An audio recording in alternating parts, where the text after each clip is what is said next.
Hi, everyone, and welcome back to another episode of The Progressive Bitcoiner. I'm your host, Trey Walsh, and today we have on the show Marcel Lorraine, the CEO and founder of Bitcoin Dada. This was such a great conversation, and one of my favorite things to focus on, which is Bitcoin adoption in the global South, and Bitcoin for communities that really need it and want to use it in a peer-to-peer way. And that's exactly what we focused on in this conversation.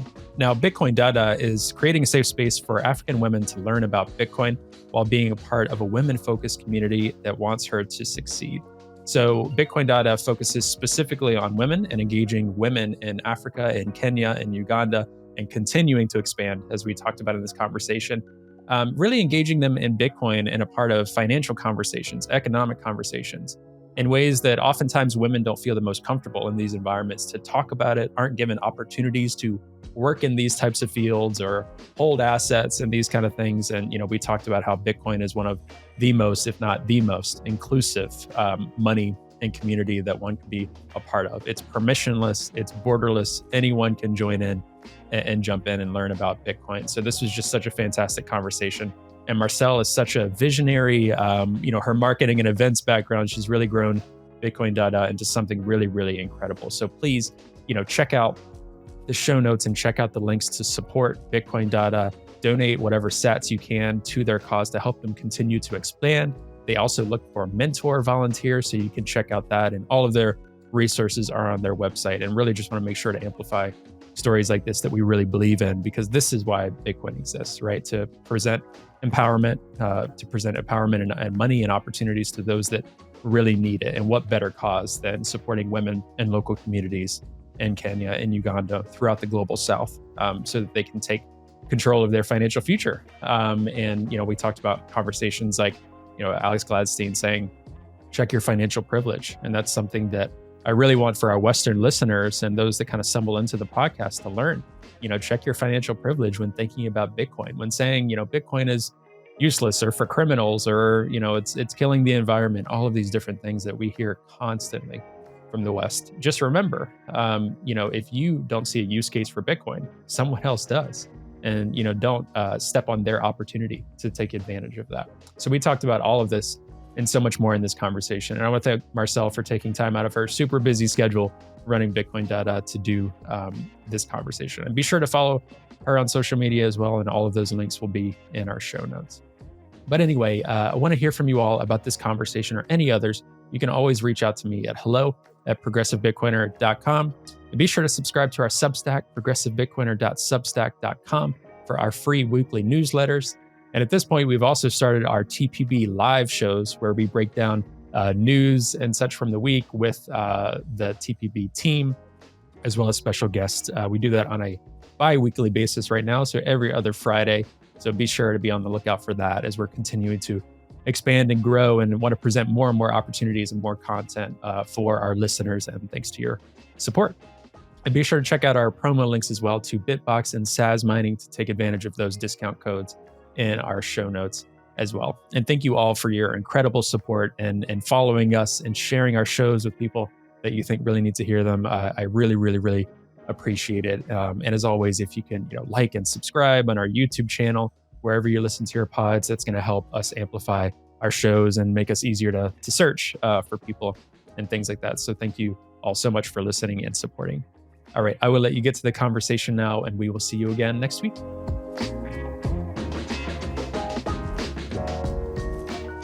Hello, Marcel, and welcome to the Progressive Bitcoiner. How are you?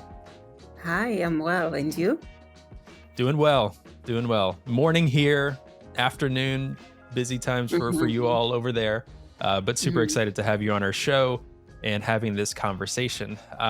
For those that don't know who Bitcoin Dada is and who you are, do you want to introduce yourself? Say a little bit about yourself, your background, and what you do. So my name is Marcel Lorraine. I am the founder of Bitcoin Dada. So essentially what Bitcoin Dada is, it's an educational platform, or a community rather, where African females can come and learn about Bitcoin, and as well learn about financial literacy as well. A little bit about myself. I did banking and finance in campus. And then I left the corporate world in search of greener pastures in the entrepreneurial world. So I started my own businesses, but the major one was the events company, because I went back to school, did events management, and then opened my own company called Loris Events, which consults for both corporate and social events. So I would say more entrepreneurial, right? And Mm. yeah, so that's a bit about myself. And in terms of Bitcoin Dada, like what would you say is kind of the mission and the core of what you all are trying to do with Bitcoin Dada, and about when did Bitcoin Dada start?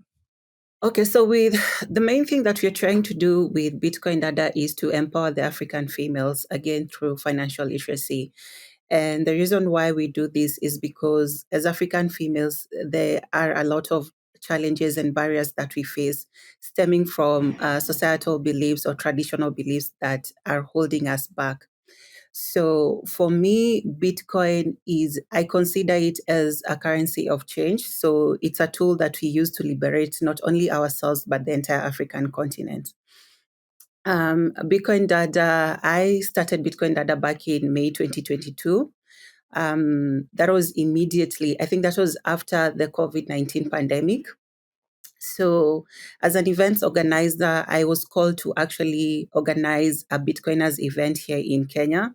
So, that was the first Bitcoiners event after the COVID 19.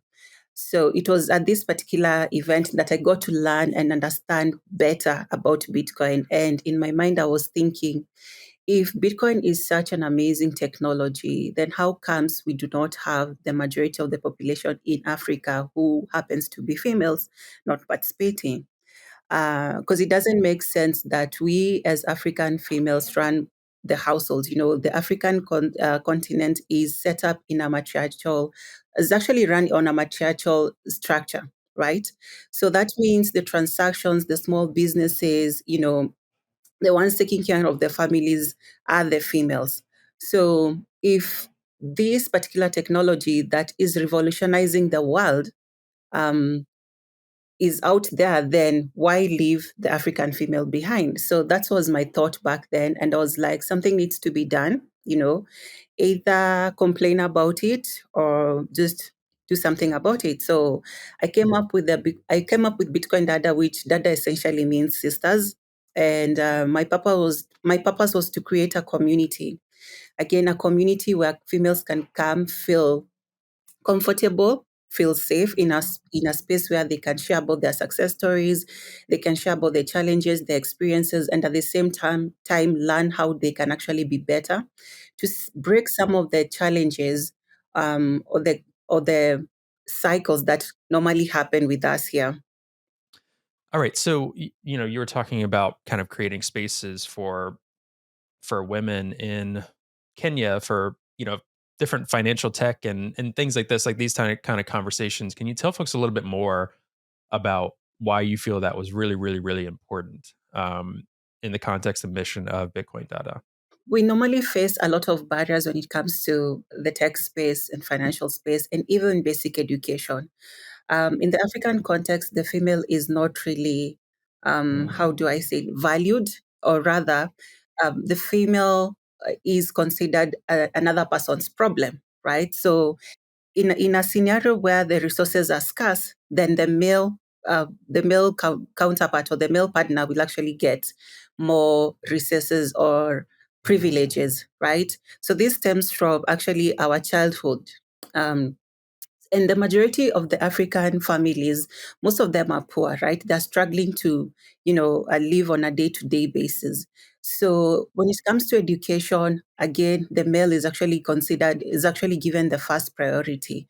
So by the time a woman is actually of age to get a job opportunity or career, they lack in terms of education, better education. So that means they're actually getting poor job opportunities or low paying job opportunities. Um, the other thing I would say in that most like the tech spaces, whether it's Africa or worldwide, even in the financial space, it has always been male dominated. right? It has always been male dominated for several reasons. And for me, I feel that for the longest time, we have, as females, we have tried to, point out this issue, and not many of us are actually doing something about it. So I felt like it's either continue being part of that group that complains and actually do nothing, because no one essentially is coming to save us, right? So I felt like it's time for change. It's time for something to happen. Um, and I really don't blame the males, because that's how the world is. I mean, that is, they were born into that system as well. So it's just like they're taking up the baton and continue with the journey as it is. So for me, Bitcoin Dada is essentially trying to create an impact and create like sort of create a change within the society, and show the world that even females can actually do something. Females can create impacts, and one of the things that I realized, especially with finances, um, people don't notice how having a family or having a community, a society that depends on one particular gender, sort of puts strain on resources, right? So you're having a population where already they're struggling to live, yet with the scarce resources, it's being like overused, right? So that ensures, or that make it feel like the cycle of poverty will continue from generation to generation. And if something that I can point out, other than lack of education, lack of job opportunities, and every other thing that you can think of, early child marriages and all that, um, something that I would say is, sorry, I lost my train of thoughts. Yeah, it's okay. I completely lost my train of thoughts. What were you talking about? What What was I what it's saying? be, it's because you have so much going on. There's so much good stuff going on. That's why. So that's totally normal. You were talking about, I think it's a really interesting concept. You were talking about like strained resources and how like if you just have kind of one gender that is responsible for certain things in Yeah, society, right? How that can be a strain on resources and what that can yeah. do to a society. So eventually, what we'll see in that particular society again is poverty with every generation that comes. And to make matters worse, in the with the African belief, females are not actually allowed to inherit property.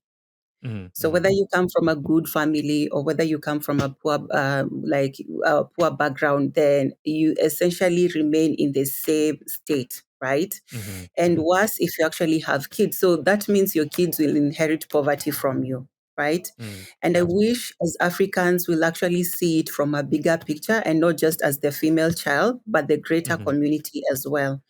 Because for me, the way I think of is, if you have an empowered girl child, then essentially you're bringing in more resources to the families. You're bringing in more resources to the community.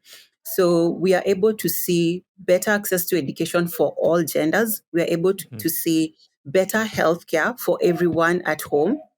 We're able to see even the surrounding community living a better life, right? And from that, we'll be able to see a better economy within that particular society. So with Bitcoin being permissionless, essentially that is what I'm trying to do. Create financial empowerment by using Bitcoin, because Bitcoin essentially is permissionless. The females do not require permission to actually use it. It's mhm, completely decentralized. It's open source. So whoever wants to build on it, if there's a problem, then they actually create a solution and run with it.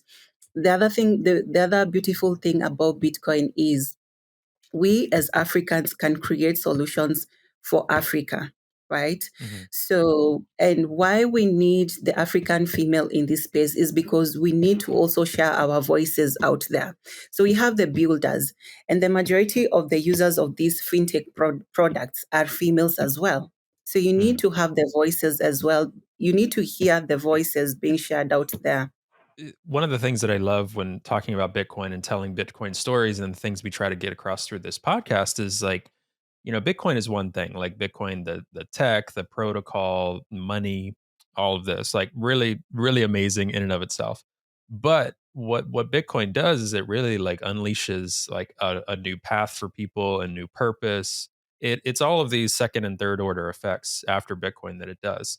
So have you seen that with some of the women you're working with, where maybe they come in, they're kind of curious. They're like, okay, what is this about? My friend told me about it, or I saw something about it.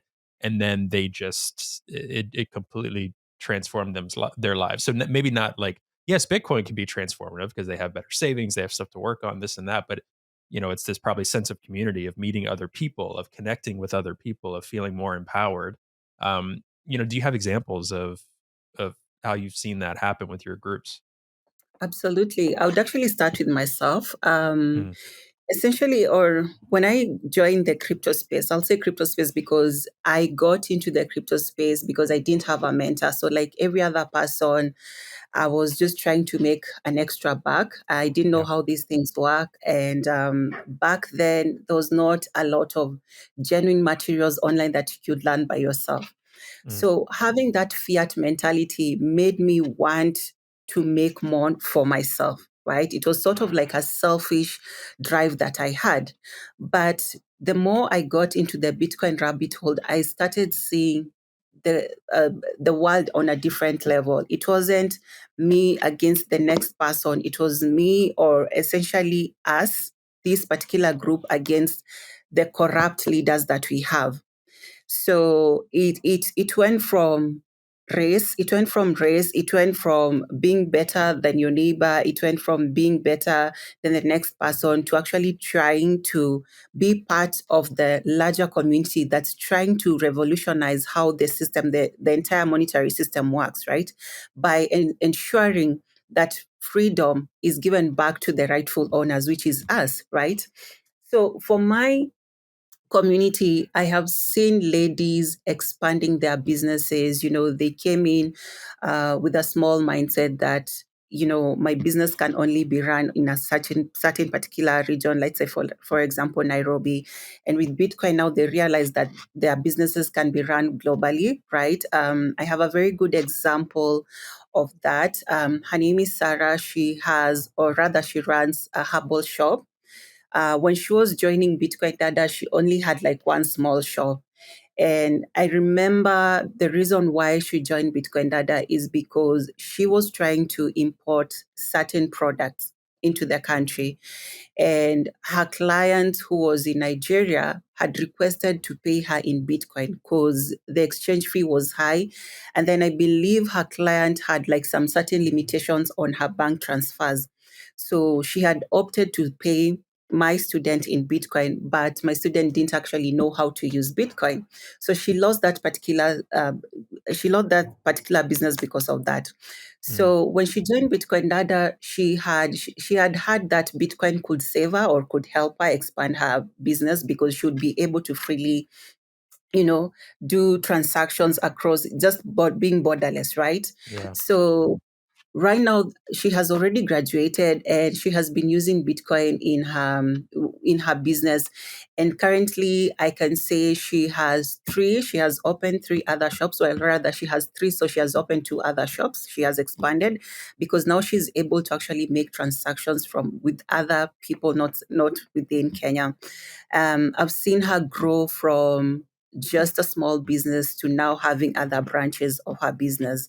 Mm, um, I would also say the other impact that I've seen with Bitcoin in my community is ladies trying to create opportunities for themselves, career opportunities for themselves as well, mm, which is very important for us as African females, because again, like most of the, like what I said, we do not get the high or cream de la cream type of jobs, right? Because of already what we are going through as we grow up, right?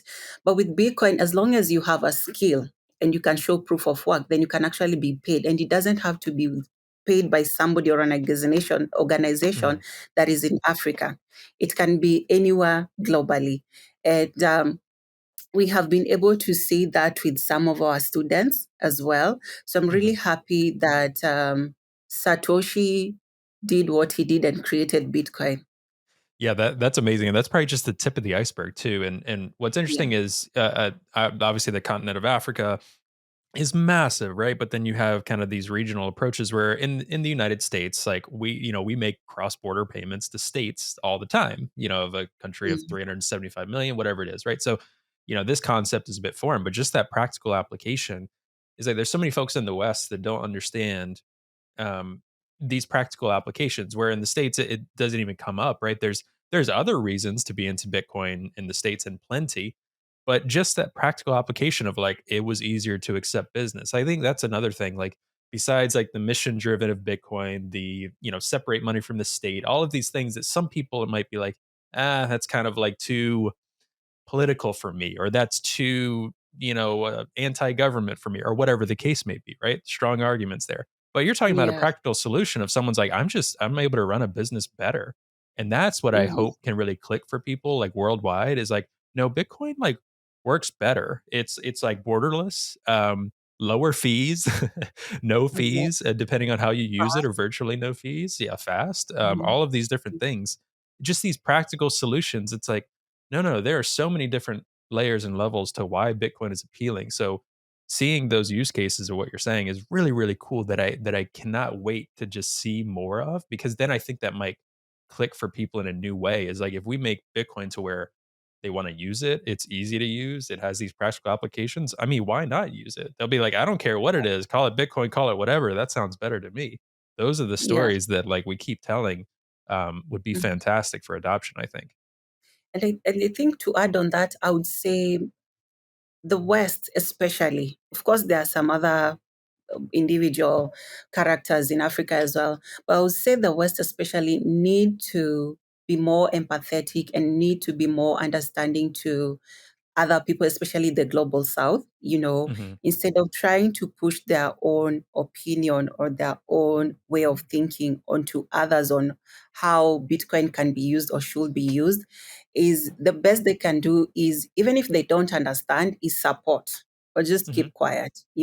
Yeah. How I use or perceive Bitcoin might not be the same as you perceive it. If it Hmm. works best as a store of value for you, well and good. Yeah. If it works best for me as a peer-to-peer transaction, I mean, that was the reason it was created in the first place, Hmm. well and good. We need to understand each other from where we are coming from. We do not Yeah. have the same backgrounds, we do not have the same challenges. Um, so it's very important as humans that we give people a chance on how they can use this tool to their benefit. Yeah, and that's why I like to lead with talking about. It's funny, a lot of my friends started to understand Bitcoin because I talked about Bitcoin and human rights so much, like kind of my group of Mhm. friends. So they got that. The second part was they were like, well, like, how does it work? So then I had to talk about the fundamentals after rather than the other way around because, my group of friends, or whether it's like, progressives and stuff like that in the US, they're hearing all the environmental stuff. They're hearing Bitcoin's for terrorists. They're hearing it's useless and like, why does it exist? Like, it doesn't need to exist. Then telling stories like what you're describing, I'm like, listen, I don't care whether like you're in the West and you use it or not. I don't care.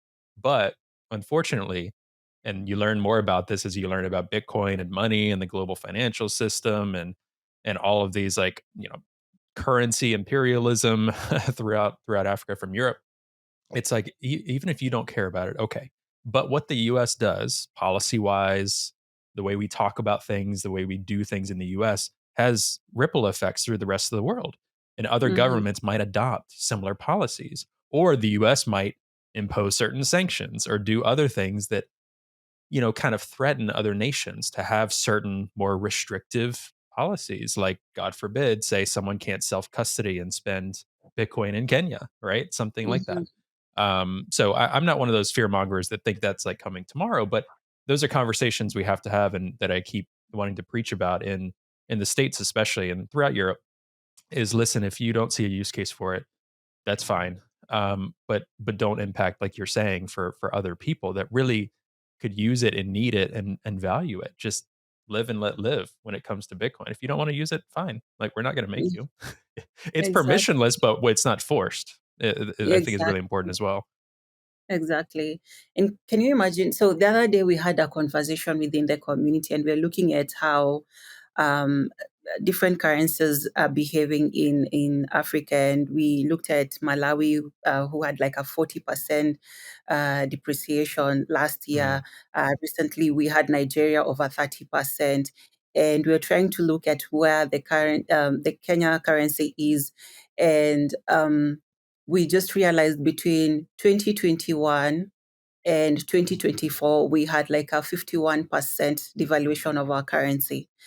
wow. So ours might not be like really honor free for like the Nigerian naira or the Hmm. Malawi shilling or whatever it is, but we still headed there. So you can Yeah. imagine if someone has been saving their wealth in Bitcoin since 2021, then that Hmm. means they have lost 51% of their labor, of their Yeah. time and their resources, right?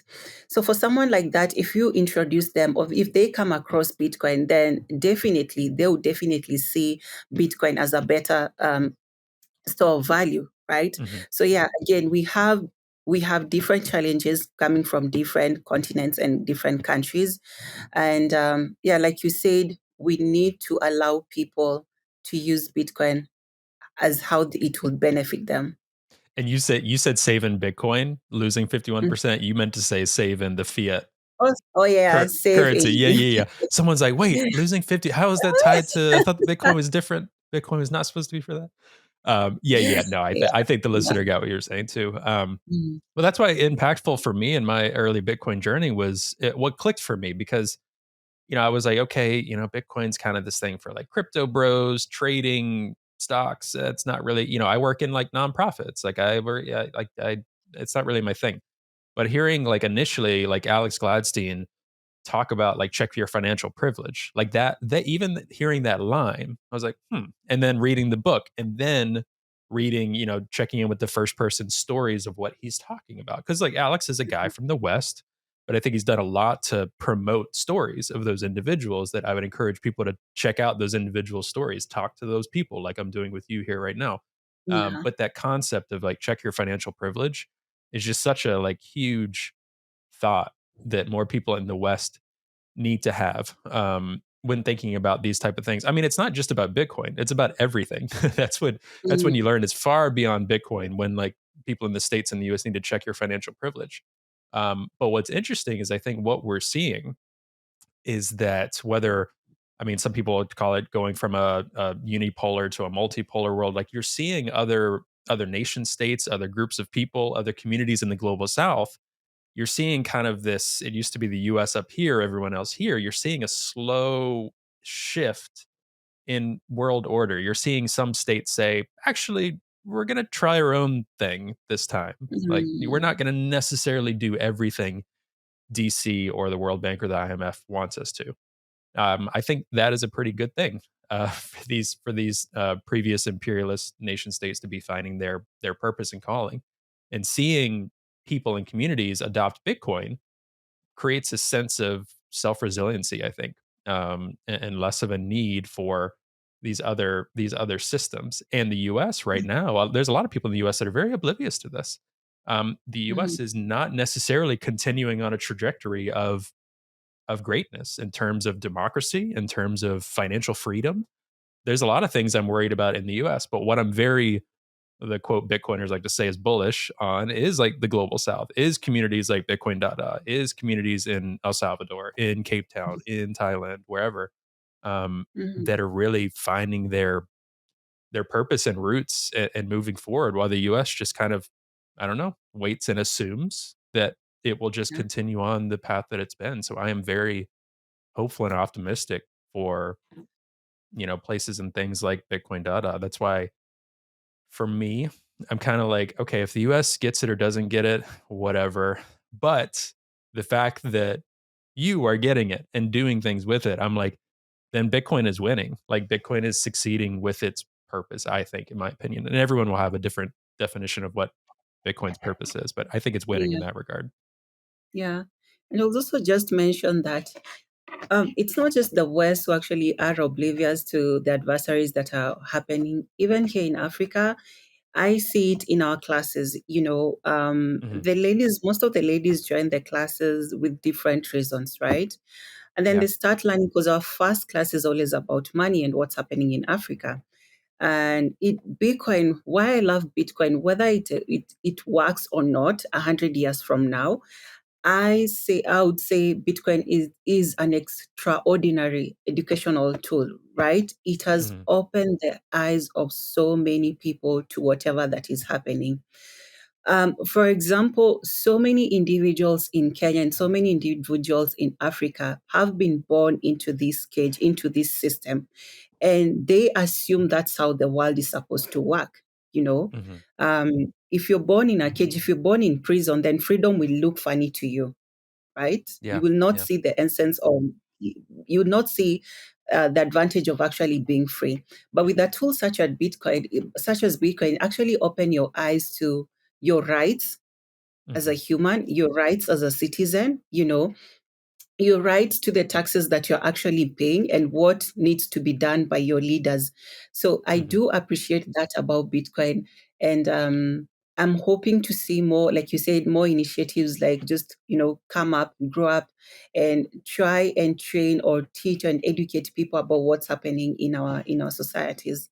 This episode of The Progressive Bitcoiner is brought to you by Zeus. Zeus is a self custodial Bitcoin wallet for Android and iOS. The app features a built in Lightning node that allows you to take full control of how you make payments on chain and on Lightning. You can easily onboard to the Lightning network and let Zeus's Lightning service provider, Olympus, do all the heavy lifting for you. Or you can get more hands on and curate your own Lightning channels with whoever you transact with most. Zeus has best in class privacy and allows you to have great peace of mind when sending and receiving Lightning payments. Not only does the Zeus team not want to know how you're using your money, but they're building things in a way that they can't know. There's also a first of its kind Lightning address that will allow you to receive payments 24/7 to your mobile wallet self-custodially. This is a great solution for a range of people. For those who just want to have the technical ability to set up their own infrastructure, to nomads and dissidents that need to accept donations on the move. Other Lightning wallets don't give the users this level of control. In fact, many of them operate more like bank accounts that can be revoked and ultimately lead to you losing your money. With Zeus, you're in full control of your private keys and therefore can start to take full control of your financial destiny. To learn more and to learn where to download, head to ZeusLN.com. And I think, one of the things we touched on a little while ago that I wanted to get back to, folks hear a lot of different stories about one of the things that people who are against Bitcoin, let's say kind of like a white liberal elite, Ivy Leaguer, whatever, like an intellectual coming at Bitcoin, kind of the stereotypes. One will say, well, if you're working with not even necessarily in like city centers in Kenya, but let's say like a rural village somewhere in Nairobi, in El Salvador, like people that they're like, okay, some folks don't have a lot of savings. So you telling them to get into Bitcoin, like they already don't have a lot of savings. You're just, it's promoting a scam. It's ripping people off. Like, what if the price fluctuates like dramatically? Like these people aren't prepared for that. You're doing a Mhm. disservice to these people by telling them to invest in Bitcoin or get involved with Bitcoin. What would you say to people like that in terms of Bitcoin and the way you all approach education around Bitcoin? For whether it's, for some people who come in and they have savings and they want to, create a better store of value, or some people who don't have savings but still want to learn about Bitcoin. Like, how do you approach those people who say that criticism, I guess? Okay, so there's so many ways to answer this question or to look at this particular issue. Is for me, one, I don't educate people on how they can save in Bitcoin and become millionaires or billionaires overnight, right? I Yeah. don't look at it from an angle of investment. I look at Hmm. it more as an angle of peer-to-peer system. The other thing I would say or try and educate such kind of people is the volatility that we see on Bitcoin is mostly tied to the volatility or the depreciation or the devaluement of our currencies, right? So if you take Bitcoin as one Bitcoin is equals to one Bitcoin, then that will not really bother you as much, right? Yeah. Um, Yep. and this is the reason why we need more businesses onboarded. We need more people to start using Bitcoin. Then we will not have to worry about the price of Bitcoin going down or the price of Hmm. Bitcoin going up. Because Yeah. again, the white paper clearly states that Bitcoin was created as a peer-to-peer system. Hmm. It was Yeah. not created like an asset where people can invest. Well, you can do that for now because we don't have like the demand for it is not really that much. So we have a Hmm. few individuals who are actually manipulating, of course, the markets, right? Yeah. Because Yeah. they have the biggest share. But if Yeah. we look at it from the point of view that we are onboarding people to start using, to start from escaping the current monetary system and start using Bitcoin as the medium of exchange, then we will not have to worry about how much the Bitcoin price has gone down or it has gone up. Hmm. So that's what I can say. Yeah. And I would also say our fiat is it's the biggest scam that it's out there. Because Hmm. if you look at whether it's the dollar, whether it's any other African fiat currency, they have all depreciated, so we've all lost time, we've all lost resources. You can't really say that Bitcoin is like telling people to use Bitcoin is like selling them to a scam. Yeah. I believe encouraging people to use fiat, now that's the biggest scam. You're encouraging people to give their money to people who do not care about them at all. Hmm.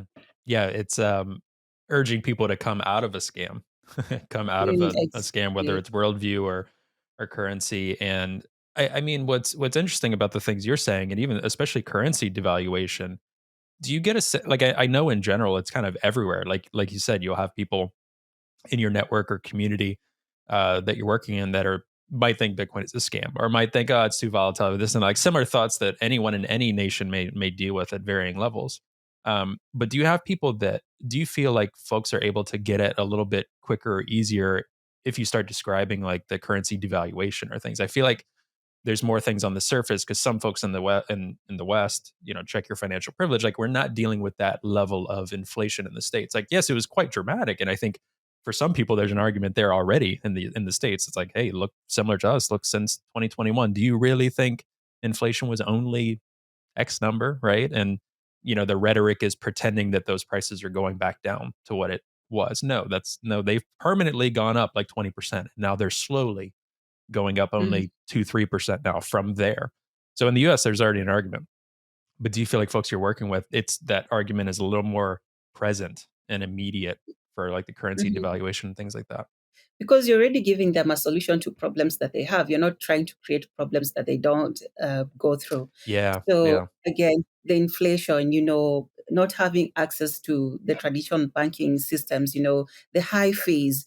So Mhm. someone wants to send money or pay fees for their child who is in states, they have to go through all that. By the time they actually do that, the stress they have gone through, whether it's through the fees, whether it's through the time that it gets to the school, all that. So when you introduce someone like that, or so when someone like that comes across a tool like Bitcoin, then it becomes easier for them to actually understand why Bitcoin, as opposed to someone who has everything set out for them, right? Yeah. Um, I would say we have so many challenges from, the fees, the systems being slow, to lack of proper access to these institutions, to lack of credit and all that, anything that you can think of. We have experienced that challenge, Mhm. So it makes it easier for us as educators in Africa to actually orange peel. I don't like to use that word, but I would say orange peel someone. Mhm. It makes it easier because again, they already have seen the challenges, and back at the back of their minds, they're looking for a solution, right? Yeah. So Yeah. for the majority, they'll be like, okay, so maybe this. They might not immediately get it, but at the back of their mind, they'll be like, okay, let me be a little bit more open minded and just listen to what they have to say. Yeah. So from that point of view, like from that journey, again, I normally say orange peeling a person takes time. It's a journey.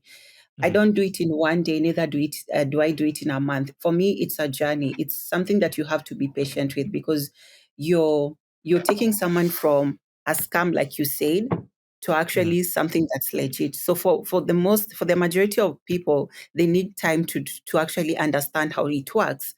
So yeah, uh, I would say the challenges are a silver lining for us as educators.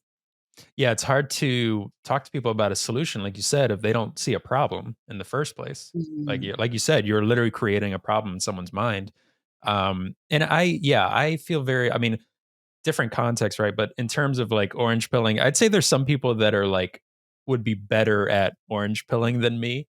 Um, because I think a little bit is like sometimes I worry, do I come across as trying to sell a cult to someone, right? Or trying to sell like a, does it sound scammy if I'm talking about it in an XYZ way? For me, Mhm. I kind of like presenting things, doing this podcast, writing articles, and then people can access it when they're ready in that context. But then some people are very, very, very good about going out, talking to people on the street, going to meetups and talking in that regard. So I think everyone has like a different approach to doing this and all are valid Mhm. in different ways. But yeah, that's one of my things is I'm in a very, very, you know, liberal progressive pocket. Some people have viewed it as very, very detrimental to the environment, all of these things. So always in the back of my mind is those arguments in Mhm. terms of, okay, these are what people thinking when I'm talking and say Bitcoin. That's why some of my favorite stories are when you're talking and you don't say Bitcoin until like maybe the next day or maybe 10, 15 minutes later into that conversation, you're talking about Mhm. here's the problem. Because if Bitcoin is just this thing, it's just this asset that people want to get rich on, sure, some people in Wall Street are trying to do that right now. But a lot of us came to Bitcoin and I got into Bitcoin because I felt like there was a problem to begin with. I'm like, our politics are not answering it. Our, you know, the gap between the rich and the poor continue to grow. Yeah, there's got to be something else here. So I think that's a really important first step that people need to make, like you're saying, is like they have to see a problem. And I think Mhm. it's really hard to talk about Bitcoin if someone's worldview or someone's position in the world is really great because they're probably benefiting from the current system. And Yeah. Bitcoin is like trying to be very upfront about it. Bitcoin is trying to upend that current system. So if you've been Yeah. benefiting from, you know, manipulating the money or benefiting from your stocks that benefit from inflation because asset prices go through the roof when inflation comes into play, you might not like Bitcoin that much. I'm not sure. Yeah. Absolutely. I would say it's very important to meet people from at their level. Again, people experience the world on different levels, right? Mhm. So if you're trying to arrange pill someone, where exactly are they coming from, right? Where Yeah. exactly are they coming from? What exactly are they experiencing? Are they coming from the West where everything is well and good? Then sell it to them like a store of value, another Mhm. digital asset that would work for them. They might see the importance of that. Are you talking to somebody who has to deal with depreciation, devaluation of their currency? Then you want to Mhm. show them like this is the way out, right? Yeah. And the other thing that I would also add into this conversation is the Bitcoin ecosystem is huge. I Yeah. believe it's still very early. We need all skills on board. Mhm. So whether you're a tech person, whether you're good at education, whether you're good at podcasting, we need this. Yeah. We need this here, right? Because I don't think we can all be educators. Then it would not Sure. make sense because we still need builders. We still Yeah. need podcasters to get their voices out there. We still need podcasters to get the information there because some of us actually learn through YouTube videos, podcasts, Mhm. and all that. So we need everybody. We need artists as well. Whether it's Yeah. musicians, whether it's just painting, we need everybody onboarded into the Bitcoin ecosystem.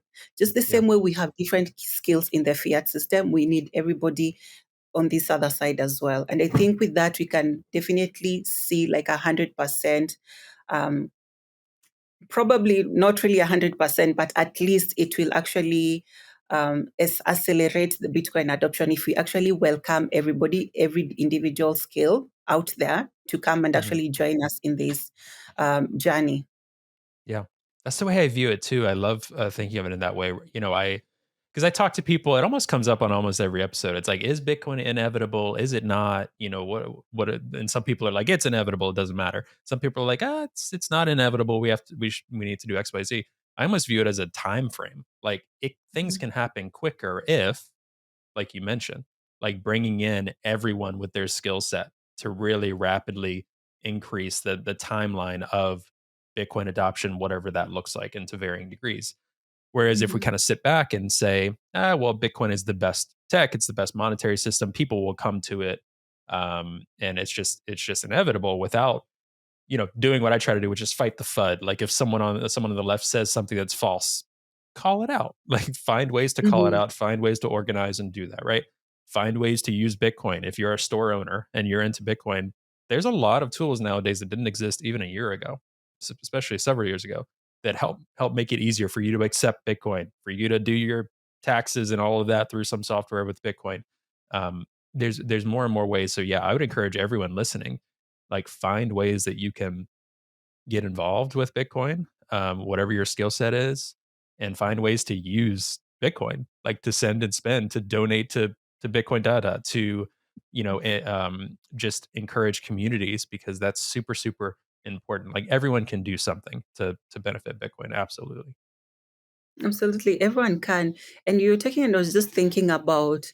Um, uh, so, I give an example of Kenya. We've had corruption in most of the areas, and Mm, I would pick out the sports, football and all that. And every year we have complaints uh, from these guys, and they're always complaining there's no pay. The government gives this money, yet it ends up in very few people, right? So you're looking at that, and you're looking at, if we actually accepted Bitcoin, if we were using Bitcoin, then it will cut off the intermediaries. It will cut off the greedy leaders. It will cut off the coaches, the greedy coaches, because the money would come from one direct particular wallet to the guys on the ground. And like I said previously, everybody has a space, everybody has a spot in this ecosystem. So the sooner you find it, the better for you, and the yeah, better for us as well. yeah, absolutely. Now, I want to get into a little bit of the nuts and bolts of Bitcoin Data. So for people to imagine, so day one, someone's hearing about Bitcoin Data. Someone shows up and says, "Okay, I'm here for this meetup. I'm here for the diploma program. I'm here." What are some of the things you all do in terms of education, and what does that look like for someone that goes from like zero to a decent understanding of Bitcoin and its values and properties? Okay, so first of all, I would say Bitcoin Dada is fully female based, right? So Mm, that means our students are all female. We have online classes every Tuesdays and Thursdays. So the program takes about 6 to 8 weeks, depending on the activities within that particular course. Um, we also have workshops and events in between. So the workshops and the events are open to all genders. So we do not discriminate with the physical events and workshops. However, we do give priority to females. So if it's a case of 50% 50-50 attendance, then that's okay. Or sometimes we have 70-30%, but the majority should be females, right? The ladies go through, after they have the exams, they do the exams, and then they actually get to graduate. We have introduced a mentorship program where we help them sharpen their skills, and now we trying to place them in different Bitcoin organizations as well as the tech space, because I'm saying the tech space because not every Bitcoin company is hiring, right? So we've actually introduced tech companies as well. So that said, we have tried, or we are trying to expand to other African countries physically. Of course, we are everywhere online. We are in Kenya, Uganda, Nigeria, South Africa, Ghana, Cameroon, and Namibia. But physically, we are just in Kenya and Uganda. So Uganda was the first country to actually we have expanded into, and we did that like a month ago, right? So mm, we launched Bitcoin Dada in Uganda about a month ago, which was very exciting to me, because what I'm trying to do is duplicate myself into other African females out there, so that and one of the reasons why I'm doing this is because every African country has its own challenges. Mhm. and it has its own way that it works. So I feel if we have leaders who can actually come up from those particular countries, then they can know how best to utilize Bitcoin, or how best they can create or use our course outline as well, or how Yeah. best they can make the community feel at home. Um, so yeah, so basically that is it. We are looking to expand, our outreach to more females as well.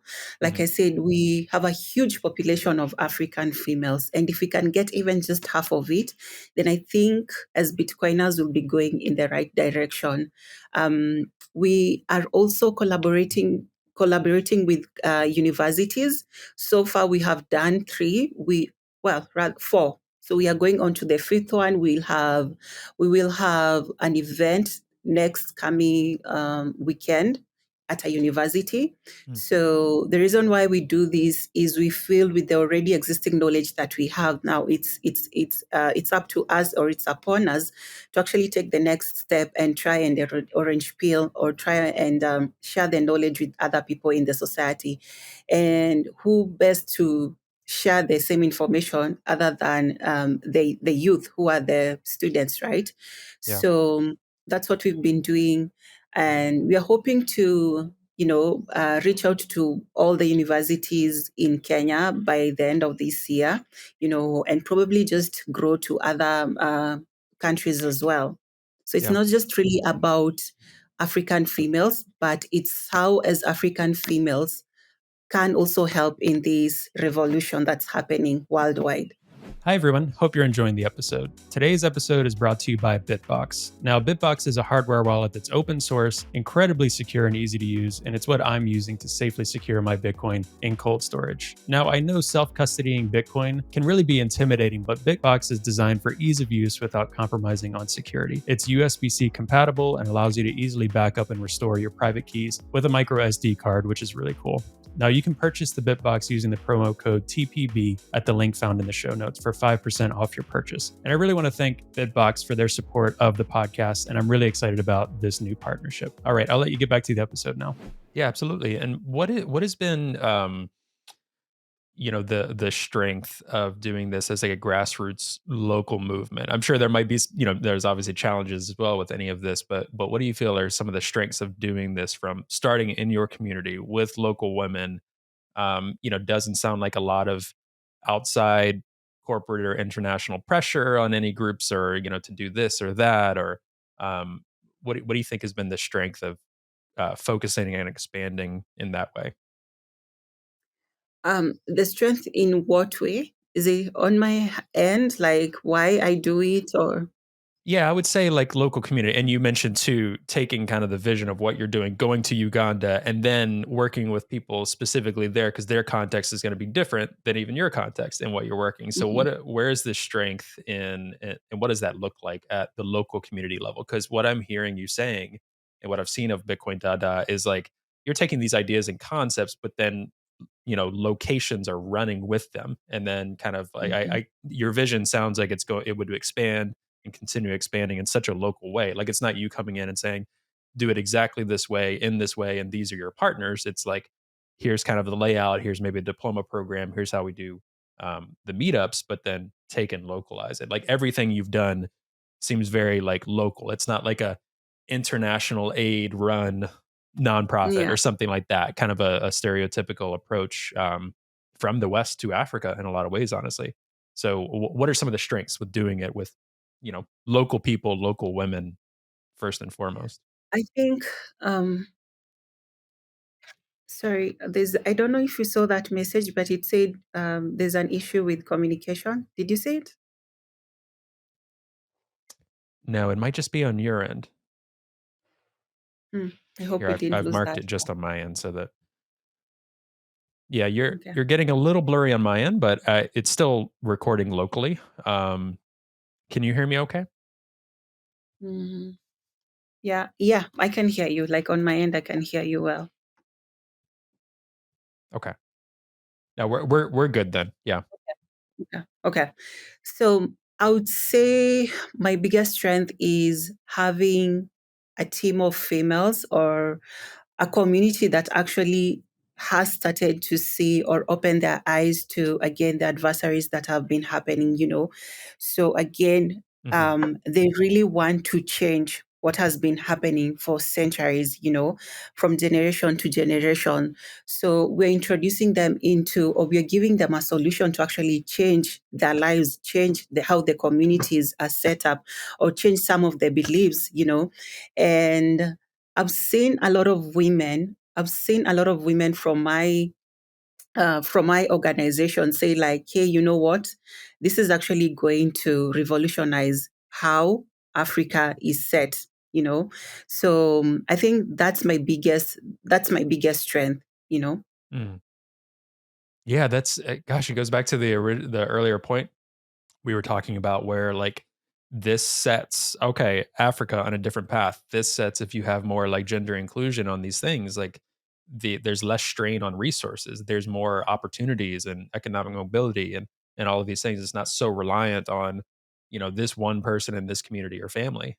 Bringing in Yeah. that inclusivity I think is really, really big, and not any inclusivity for inclusivity's sake, but because these people have typically not been a part of, like you're saying, women in communities have not typically been a part of any economic or financial, whether it's jobs, decisions, any of that, and leading that forward through Bitcoin in a way that's not accessible in the current fiat economic system is really, Hmm. really incredible. Like Bitcoin is significantly more inclusive because there's no barrier to entry compared to Hmm.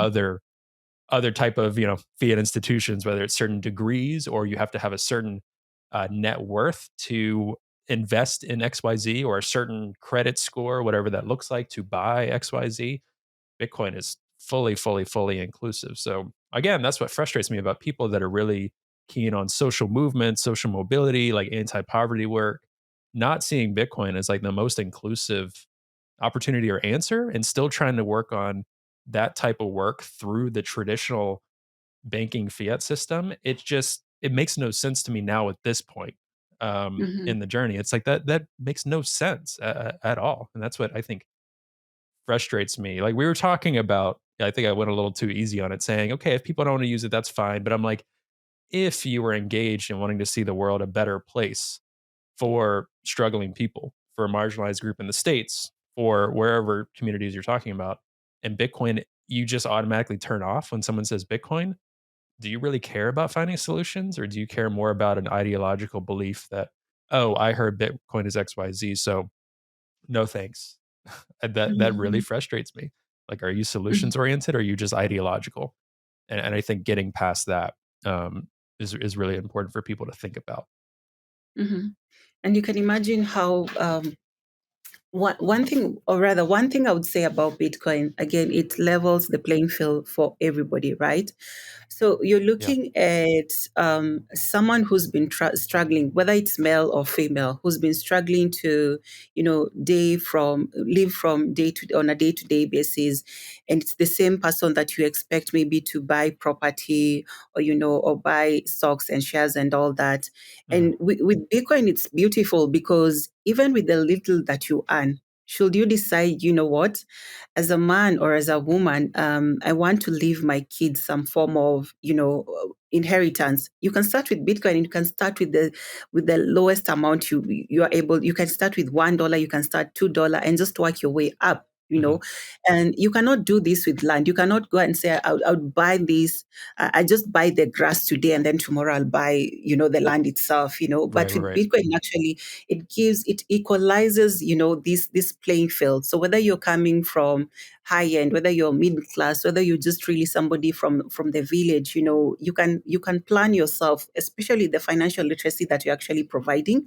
You can Yeah. actually decide with the fiat that's coming in, what gets into the daily expenditure, and how Mhm. much can I actually leave aside to actually buy some sats. And that's the Yeah. beauty about Bitcoin.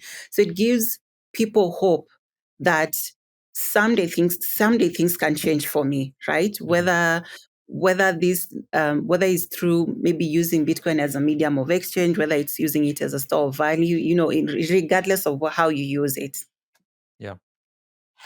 Now, what are some another thing I wanted to make sure to talk about is what are some not only challenges to adoption, but Mhm. some ways that the tools are starting to get better with Bitcoin, but would still be Mhm.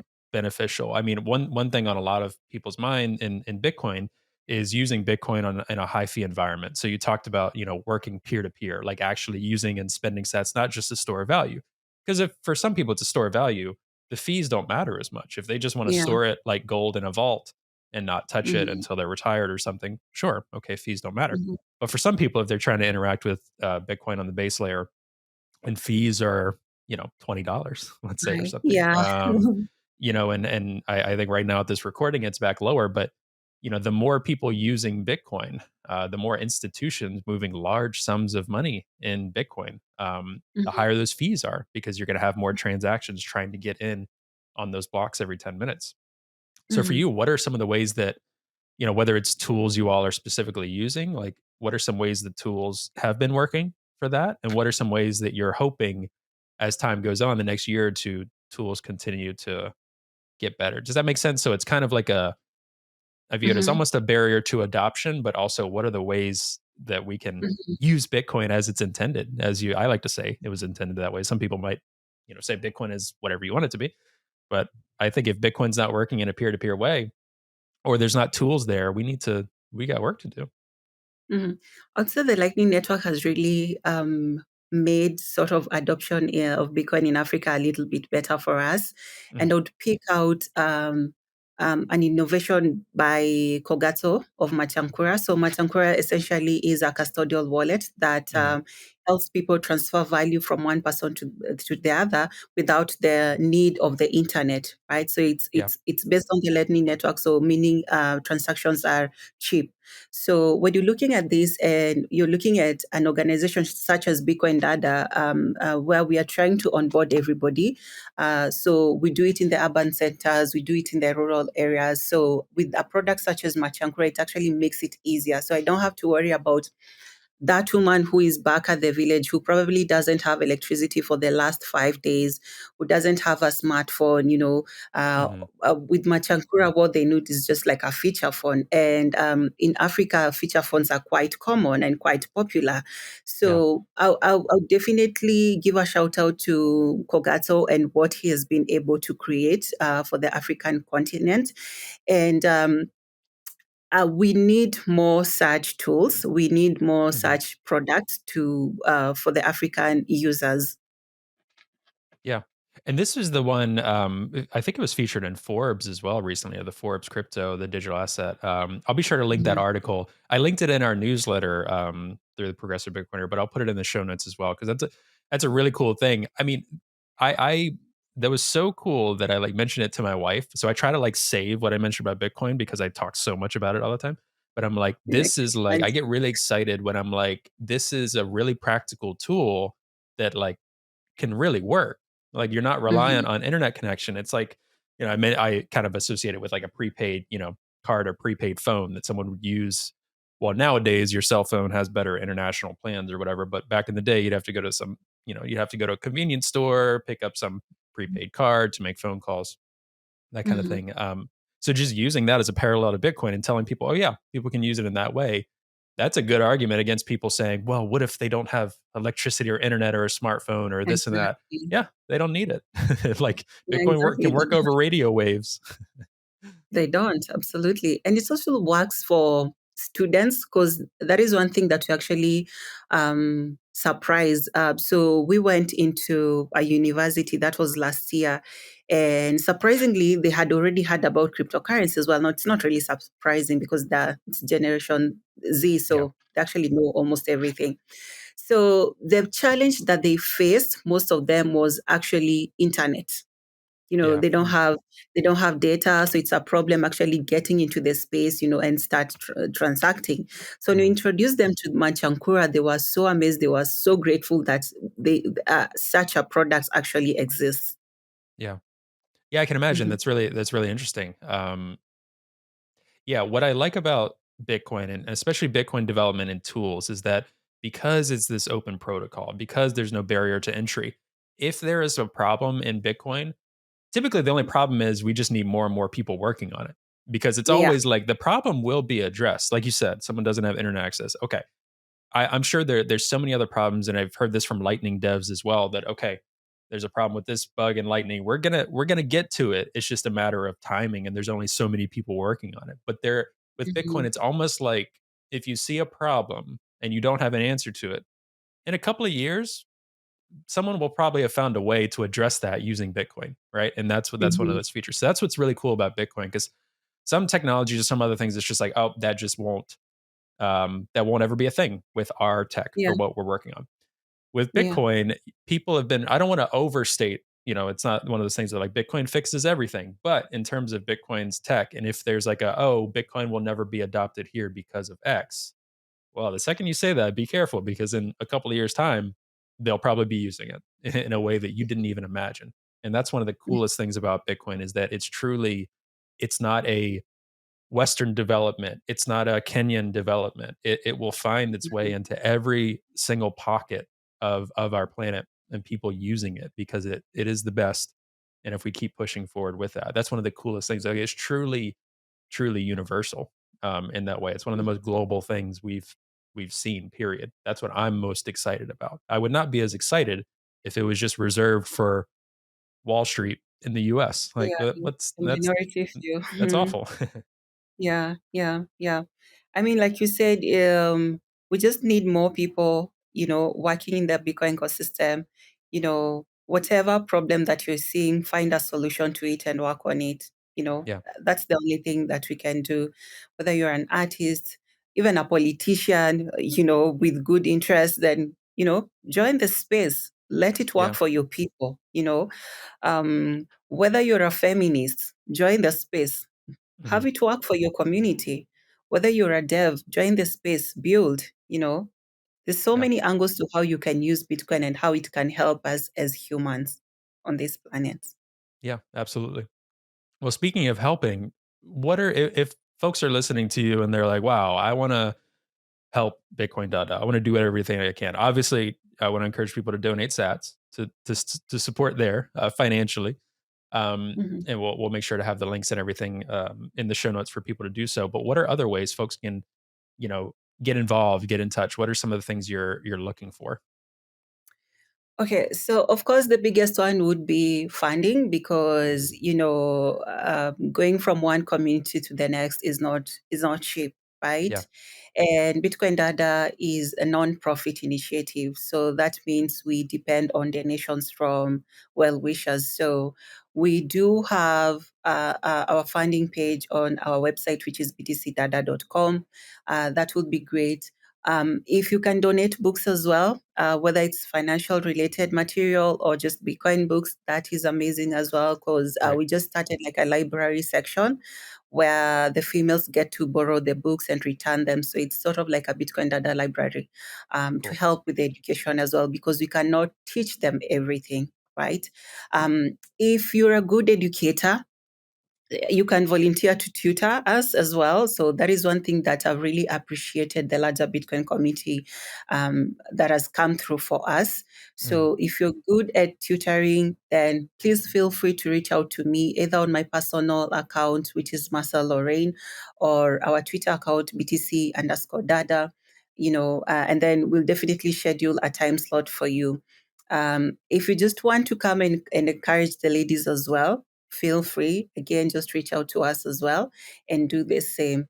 Um, yeah, the last one I would say engagement on our social media handles to get to as many people as possible who can help us in one way or another, or even just get to the large African, continent. That would be Yeah. great. Yeah, and you all are very engaged and very active on social media. So, give them a follow. It's so fun to follow along and do a great job of showcasing what's going on. Hmm. And it's just something that'll like brighten your timeline. Like if you're doom scrolling on X or whatever, like they have an Instagram, they have like you all are very, Yeah. very active. I mean, your marketing and events background, you're killing it there anyway. That's going to be obvious. Mhm. Yeah. Well, Marcel, is there anything we didn't touch on that you wanted to make sure to touch on? Not that I can think of. Yeah. No, I'll let you no. get back to your, busy life over there doing awesome stuff. Thank you so much for this conversation and for chatting. And everyone, please check out their website. It's btcdada.com. Is that what you said? Yes. Great. I'll say it here BTC because some people do not go to the show notes, even though I say go to the show notes and check out these links. So btcdada.com. Please donate if you can. They could really use your support to keep expanding their mission, one of the most important missions in Bitcoin, I think, and give them a follow. But Marcel, thank you so much for doing this. We'll have to do this again soon, and we'll talk to you later. Thank you for having me, and thank you for sharing African female voices out there. Absolutely.